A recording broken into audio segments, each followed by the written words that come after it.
ఏపీలో ఓటమిపై వైసీపీ అధినేత వైఎస్ జగన్ సమీక్ష నిర్వహించారు. ఎమ్మెల్యేలు, ఎంపీలు, ముఖ్య నేతలతో ఓటమిపై కారణాలు విశ్లేషించారు. వైసీపీ కార్యకర్తలపై దాడులతో రాష్ట్రంలో భయానక వాతావరణం ఏర్పడిందని గవర్నర్ జోక్యం చేసుకోవాలని కోరుతూ జగన్ చేసిన ట్వీట్ సంచలనంగా మారింది. ఆంధ్రప్రదేశ్లో ఎన్నికల ఫలితాల తర్వాత వైసీపీ అధినేత వైఎస్ జగన్మోహన్ రెడ్డి కొత్తగా ఎన్నికైన ఎమ్మెల్యేలు, ఎంపీలు, ఇతర ముఖ్య నేతలతో సమావేశం నిర్వహించారు. ఈ సమావేశానికి సజ్జల రామకృష్ణారెడ్డి, పెద్దిరెడ్డి రామచంద్రారెడ్డి, పేర్ని నాని, కొడాలి నాని, గురుమూర్తి, శివప్రసాద్ రెడ్డి, దేవినేని అవినాష్, వెల్లంపల్లి శ్రీనివాస్ హాజరయ్యారు. ఓటమికి గల కారణాల విశ్లేషణతో పాటు రాష్ట్ర వ్యాప్తంగా వైసీపీ కార్యకర్తలపై జరుగుతున్న దాడులపై చర్చించారు. ప్రస్తుతం ఏపీలో అత్యంత భయానక వాతావరణం నెలకొందని వైఎస్ జగన్ చేసిన ట్వీట్ సంచలనంగా మారింది. ప్రభుత్వం ఏర్పాటు కాకముందే టీడీపీ కార్యకర్తలు స్వైర విహారం చేస్తున్నారని ఆరోపించారు.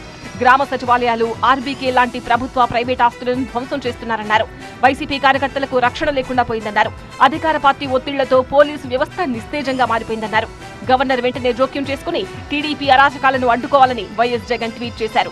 దాడులు చేయడం ప్రజాస్వామ్యానికి మంచిది కాదన్నారు వైసీపీ నేత గుడివాడ అమర్నాథ్. గెలిచిన 48 గంటల్లోనే వైసీపీ కార్యకర్తలపై దాడులకు పాల్పడ్డారని ఆరోపించారు. ఇంట్లోంచి బయటికి పిలిచి, పేరు పెట్టి పిలిచి బయటికి ఏ రకంగా దాడులు చేస్తున్నారు అనేటువంటిది మనం చూస్తూ ఉన్నాం. సామాన్యమైనటువంటి ప్రజల్ని వైఎస్ఆర్ కాంగ్రెస్ పార్టీకి ఓటేశారని చెప్పి అనుకున్నటువంటి ప్రతి ఒక్కరిని ఇళ్లలోంచి బయటికి పిలిచి కొడుతున్నటువంటి సందర్భాలు కూడా మనం చూస్తూ ఉన్నాం. ఇది ప్రజాస్వామ్యానికి ఏ రకమైనటువంటి మెసేజ్ని ఇస్తుందో అనేటువంటిది కూడా వారు ఇంకా ప్రమాణ స్వీకారం చేయకముందే ఈ పరిస్థితి ఉంది. ఫలితాలు ప్రకటించినటువంటి 4 గంటల్లో రాప్తాడు నియోజకవర్గంలో దాదాపుగా 27 సంఘటనలు జరిగాయి. ఆస్తుల మీద దాడులు జరిగాయి, రాళ్ల దాడులు జరిగాయి. చట్టం తలుపులు మూసుకుంటే న్యాయదేవత తలుపులు కొడతాం.